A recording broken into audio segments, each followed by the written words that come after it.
नमस्कार, vision IAS के news today के इस अंक में आप सभी का स्वागत है। इस अंक में हम आपके लिए लेकर आए हैं यूपीएससी परीक्षा की दृष्टि से महत्वपूर्ण कुछ अहम खबरें। हाल ही में कृषि एवं किसान कल्याण मंत्रालय ने आयुष्मान सहकार योजना का शुभारंभ किया है। इस योजना को राष्ट्रीय सहकारी विकास निगम यानी national cooperative development corporation (NCDC) ने समग्र स्वास्थ्य देखभाल अवसंरचना के विकास के लिए लागू किया है। इसके साथ ही शिक्षा और सेवाओं के संबंध में सहकारी समितियों को वित्तीय सहायता प्रदान करने जैसे अन्य मुख्य उद्देश्य हैं। एनसीडीसी आगामी वर्षों में भावी सहकारी समितियों के लिए सावधि ऋण की राशि को 10,000 करोड़ रुपए तक विस्तारित करेगा। आपको बता दें कि एनसीडीसी को वर्ष 1963 में स्थापित किया गया था। ये कृषि एवं किसान कल्याण मंत्रालय के तहत एक सांविधिक और स्वायत्त संस्थान है। इसका गठन सहकारी सिद्धांतों के आधार पर कृषि उत्पादों के उत्पादन, प्रसंस्करण, विपणन, भंडारण, निर्यात और आयात के लिए योजना बनाने और उन्हें बढ़ावा देने के उद्देश्य से किया गया है। आइए अब इस योजना की मुख्य विशेषताएं जानते हैं। सहकारी समितियों द्वारा स्वास्थ्य संबंधी अवसंरचना के निर्माण के लिए एनसीडीसी आयुष्मान सहकार निधि का गठन किया जाएगा। परिचालन आवश्यकताओं को पूर्ण करने के लिए कार्यशील पूंजी और मार्जिन मनी की सुविधा प्रदान की जाएगी। महिला बहुसंख्यक सहकारी समितियों को 1% ब्याज अनुदान उपलब्ध करवाया जाएगा। सहकारी अस्पतालों को मेडिकल या आयुष शिक्षा के लिए सहायता प्रदान की जाएगी। राज्य या बहुराज्य सहकारी समिति अधिनियम के तहत पंजीकृत किसी भी सहकारी ऋण की अवधि 8 वर्ष होगी, जिसे 1-2 वर्ष तक और बढ़ाया जा सकता है। इस योजना से ग्रामीण क्षेत्रों में स्वास्थ्य सेवा में सुधार होगा और साथ ही ये राष्ट्रीय स्वास्थ्य नीति 2017 के लक्ष्यों के साथ संरेखित है। अगली खबर पूर्वोत्तर क्षेत्र से संबंधित है। असम मिजोरम सीमा विवाद और पूर्वोत्तर क्षेत्र में सीमा विवाद से संबंधित अन्य मुद्दों को जानते हैं। पिछले एक सप्ताह में असम और मिजोरम के निवासियों के बीच राज्य क्षेत्र को लेकर 2 बार परस्पर संघर्ष की घटनाएं घटित हो चुकी हैं, जो पूर्वोत्तर में अंतर्राज्यीय सीमा विवाद से संबंधित मुद्दों को दर्शाती हैं। इस क्षेत्र में आपसी सीमा विवाद में मुख्य रूप से असम और 4 अन्य राज्य अरुणाचल प्रदेश, मिजोरम, नागालैंड और मेघालय शामिल हैं। आपको बता दें कि इन 4 राज्यों का निर्माण असम राज्य में से ही किया गया है। आइए अब जानते हैं कि पूर्वोत्तर क्षेत्र में आखिर सीमा विवाद के क्या कारण हैं। पूर्वोत्तर में कुछ क्षेत्र ऐसे हैं जिन पर असम संवैधानिक अधिकारों के आधार पर अपने क्षेत्र का हिस्सा होने का दावा करता है, जबकि दूसरी ओर नागालैंड ऐतिहासिक आधार पर अपने दावे को प्रस्तुत करता है। 1950 के दशक में राज्य की सीमाओं की निर्धारण प्रक्रिया के दौरान पूर्वोत्तर को क्षेत्रीय रूप से इस प्रकार से व्यवस्थित किया गया था, जहाँ निर्जातीय और सांस्कृतिक विशिष्टताएं उपेक्षित रह गई थी। इन उपेक्षाओं ने असंतोष को बढ़ावा दिया और व्यक्तिगत पहचान को सुदृढ़ किया। इसके अलावा सीमावर्ती क्षेत्रों में उग्रवादी गतिविधियां भी सीमा विवाद में वृद्धि कर देती हैं। यदि असम और मिजोरम की सीमा की बात करें तो ये दोनों राज्य 164 किलोमीटर लंबी सीमा साझा करते हैं। इसमें विवाद की शुरुआत वर्ष 1875 की एक अधिसूचना से हुई थी, जिसके तहत लुशाई पहाड़ियों को कछार के मैदानी अंचलों से अलग किया गया था। वर्ष 1933 की एक और अधिसूचना से भी विवाद को बढ़ावा मिला था। ये अधिसूचना लुशाई पहाड़ियों और मणिपुर के बीच की सीमाओं का निर्धारण करती है। वहीं असम और नागालैंड की सीमा विवाद की बात करें तो ये दोनों राज्य 434 किलोमीटर लंबी सीमा साझा करते हैं और दोनों के बीच विवाद वर्ष 1963 में नागालैंड की स्थापना के बाद से ही विद्यमान है। दोनों राज्यों ने इस मुद्दे को हल करने के लिए केंद्र द्वारा स्थापित 2 आयोगों की अनुशंसाओं को अस्वीकृत कर दिया है। आपको बता दें कि वर्ष 1988 से इस मुद्दे पर उच्चतम न्यायालय में एक मुकदमा भी लंबित है। असम और मेघालय दोनों राज्यों के बीच 733 किलोमीटर की साझी सीमा के अंतर्गत 12 बिंदुओं पर विवाद है। वहीं असम और अरुणाचल दोनों राज्य 800 किलोमीटर से अधिक की सीमा साझा करते हैं। अगली खबर आर्थिक जगत से संबंधित है। IFSCA ने नवीन वित्तीय प्रौद्योगिकी फिनटेक समाधानों का लाभ उठाने के लिए रेगुलेटरी सैंडबॉक्स के लिए एक रूपरेखा प्रस्तुत की है। अंतर्राष्ट्रीय वित्तीय सेवा केंद्र प्राधिकरण यानी IFSCA को एक विश्व स्तरीय फिनटेक हब विकसित करने के उद्देश्य से स्थापित किया गया है। इसे गांधीनगर में गुजरात इंटरनेशनल फाइनेंस टेक यानी गिफ्ट सिटी में स्थित अंतर्राष्ट्रीय वित्तीय सेवा केंद्र में स्थापित किया गया है। ये बैंकिंग, बीमा, प्रतिभूतियों और फंड फंड प्रबंधन की विस्तृत श्रेणी के अंतर्गत वित्तीय उत्पादों और वित्तीय सेवाओं में फिनटेक पहलों को बढ़ावा देने का प्रयास करता है। इस दिशा में IFSCA ने रेगुलेटरी सैंडबॉक्स के लिए एक रूपरेखा निर्मित की है। इस सैंडबॉक्स फ्रेमवर्क के अंतर्गत पूंजी बाजार, बैंकिंग, बीमा और वित्तीय सेवा क्षेत्र में कार्यरत इकाइयों को नवीन फिनटेक समाधानों के साथ प्रयोग करने के लिए कुछ सुविधाएं और नम्यता प्रदान की जाएगी। रेगुलेटरी सैंडबॉक्स एक नियंत्रित विनियामकीय परिवेश में नए उत्पादों या सेवाओं के प्रत्यक्ष परीक्षण को संदर्भित करता है। इसके तहत विनियामक परीक्षण के सीमित उद्देश्य के लिए कुछ विनियामकीय छूट प्रदान कर सकते हैं। फिनटेक एक अम्ब्रेला टर्म है जो वित्तीय सेवाओं को प्रोत्साहित करने वाले तकनीकी नवाचार को संदर्भित करता है। भारत में फिनटेक पारंपरिक वित्तीय संस्थानों द्वारा सामना किए जाने वाली समस्याओं जैसे अल्प विस्तार, रेयर क्रेडिट हिस्ट्री, नकदी चालित लेन देन आदि के लिए एक व्यवहारिक समाधान प्रदान कर सकती है। आइए अब जानते हैं रेगुलेटरी सैंडबॉक्स के लाभ क्या होंगे। इससे दक्षता में सुधार आएगा, जोखिम और लागत में कमी आएगी, अधिक वित्तीय समावेशन होगा जैसे पीयर टू पीयर ऋण प्रदान करने वाले प्लेटफॉर्म, क्राउड फंडिंग, ब्लॉकचेन प्रौद्योगिकी, बिग डेटा, एग्रीगेटर्स आदि।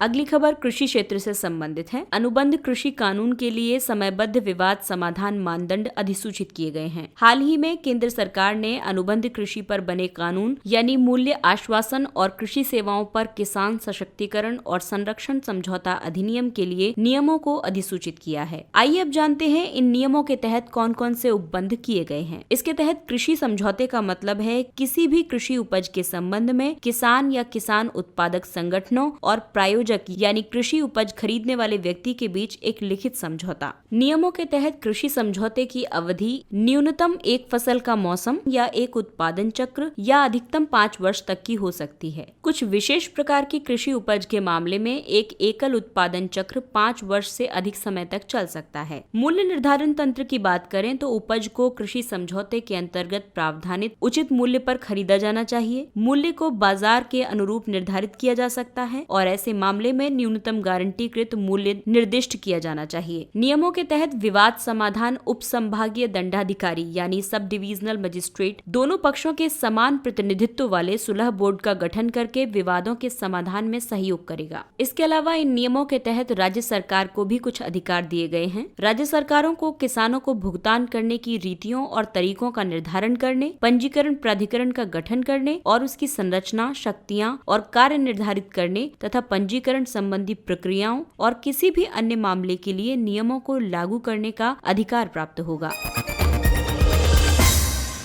अगली खबर पर्यावरण से संबंधित है। वैश्विक वन विशेषज्ञ पैनल की रिपोर्ट के अनुसार कोविड-19 के बाद निर्धनता के निवारण के लिए वन एवं वृक्ष महत्वपूर्ण भूमिका निभा सकते हैं। ये रिपोर्ट सतत विकास लक्ष्य 1 निर्धनता उन्मूलन और SDG 15 स्थलीय पारिस्थितिकी तंत्र के स्थायी उपयोग को संरक्षित करना और पुनर्स्थापित करना के तहत SDG 3 यानी बेहतर स्वास्थ्य और SDG 11 यानी संधारणीय शहरों जैसे अन्य SDG के बीच सहसंबंध को रेखांकित करती है। आइए अब जानते हैं वन और वृक्ष आधारित प्रणालियां निर्धनता को कम करने में कैसे सहायता कर सकती हैं। यदि इसे वनोत्पाद की दृष्टि से देखा जाए तो विश्व भर में 1 बिलियन से अधिक लोग, जिनमें से अधिकांश अंतर्राष्ट्रीय निर्धनता रेखा से नीचे यानी $1.90 प्रतिदिन की श्रेणी से भी नीचे हैं, वे शामिल हैं और वनों से प्रत्यक्ष एवं अप्रत्यक्ष लाभ प्राप्त करते हैं। इन लाभों में शामिल है वन संबंधी रोजगार एवं आय, इमारती लकड़ी और गैर इमारती लकड़ी जैसे वन उत्पादों का उपयोग, विभिन्न पारिस्थितिकी तंत्र सेवाएं, निर्वाह के माध्यम से लोक कल्याण का समर्थन करना, खाद्य सुरक्षा और सांस्कृतिक एवं आध्यात्मिक मूल्य आदि। कृषि वानिकी, सामुदायिक वन प्रबंधन, पारिस्थितिकी, पर्यटन और वन उत्पादक संगठन निर्धनता को कम करने में सफल रहे हैं। इस रिपोर्ट में निर्धनता उन्मूलन के लिए वन क्षेत्र आधारित विभिन्न नीतियों और रणनीतियों का भी सुझाव दिया गया है, जैसे अधिकार आधारित यानी स्वामित्व और संपत्ति अधिकार, सामुदायिक वन प्रबंधन आदि। बाजार और आपूर्ति श्रृंखला के तहत पारिस्थितिकी तंत्र सेवाओं, पारिस्थितिकी पर्यटन, लघु और मध्यम वन उद्यमों आदि के लिए भुगतान।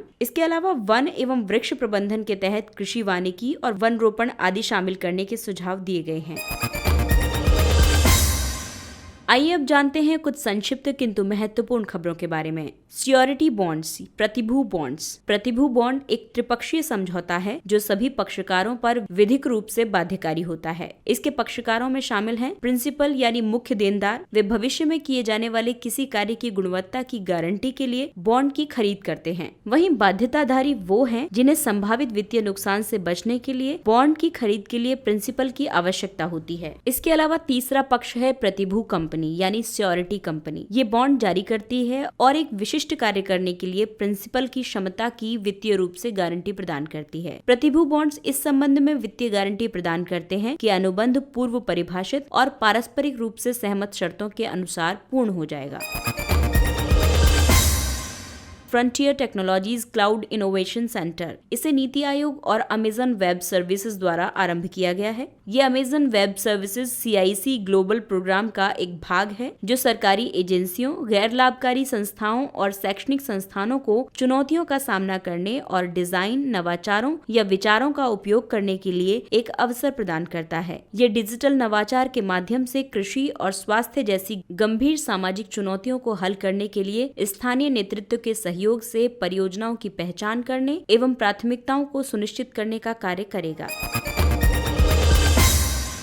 ग्रैंड चैलेंज इंडिया मंच GCI जैव प्रौद्योगिकी विभाग, जैव प्रौद्योगिकी उद्योग अनुसंधान सहायता परिषद, bill and Melinda Gates foundation, Wellcome Trust और अन्य संस्थापकों की सहभागिता आधारित एक फ्रेमवर्क है। इसे वर्ष 2013 में भारतीय नवाचार और अनुसंधान को बढ़ावा देने के उद्देश्य से प्रारंभ किया गया था ताकि भारत और वैश्विक स्तर पर स्वास्थ्य में सुधार के लिए वहनीय और संधारणीय समाधान विकसित किए जा सकें। GCI bill and Melinda Gates foundation द्वारा प्रारंभ किए गए ग्लोबल ग्रैंड चैलेंजेस प्रोग्राम की भारतीय शाखा है।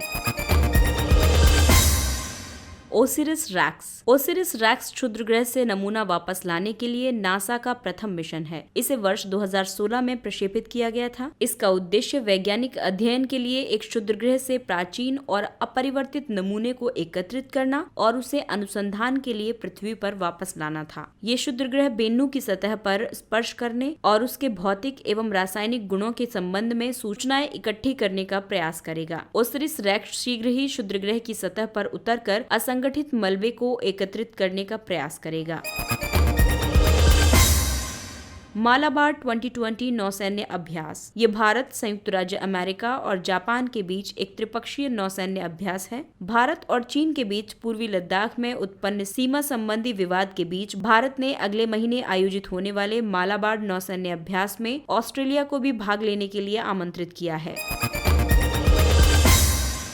गोलकुंडा का किला, ये हैदराबाद शहर के पश्चिमी भाग में हुसैन सागर झील के पास स्थित है। ये मूल रूप से मंकल के रूप में जाना जाता है। इसे 1143 ईस्वी में एक पहाड़ी के शिखर पर बनाया गया था और वारंगल के राजा के शासनकाल के दौरान ये एक मिट्टी से बनाया गया किला था। बाद में 14वीं और 17वीं शताब्दी के बीच बहमनी सुल्तानों और उसके बाद कुतुबशाही वंश के शासकों द्वारा इसे सुदृढ़ता प्रदान की गई। हींग, वैज्ञानिक और औद्योगिक अनुसंधान परिषद CSIR और हिमालय जैव संपदा प्रौद्योगिकी संस्थान यानी institute of Himalayan bio resource technology ने भारतीय हिमालयी क्षेत्र के लाहौल और हिमाचल प्रदेश में हींग की खेती प्रारंभ की है। वर्तमान में हींग की खेती भारत में नहीं की जाती है और भारत इसे अफगानिस्तान, ईरान और उज्बेकिस्तान से आयात करता है। हींग के पौधे के विकास के लिए शीतल और शुष्क परिस्थितियों की आवश्यकता होती है और भारत में फेरुला एसा फोर्टिडा यानी हींग के पौधे की रोपण सामग्री की कमी इस फसल की खेती में एक मुख्य समस्या है। हींग काफी लाभकारी होती है। ये पाचन विकार, अस्थमा आदि में राहत प्रदान करती है। इसके साथ ही ये अंक समाप्त होता है। अगले अंक में फिर मुलाकात होगी कुछ अन्य महत्वपूर्ण खबरों के साथ। तब तक के लिए नमस्कार।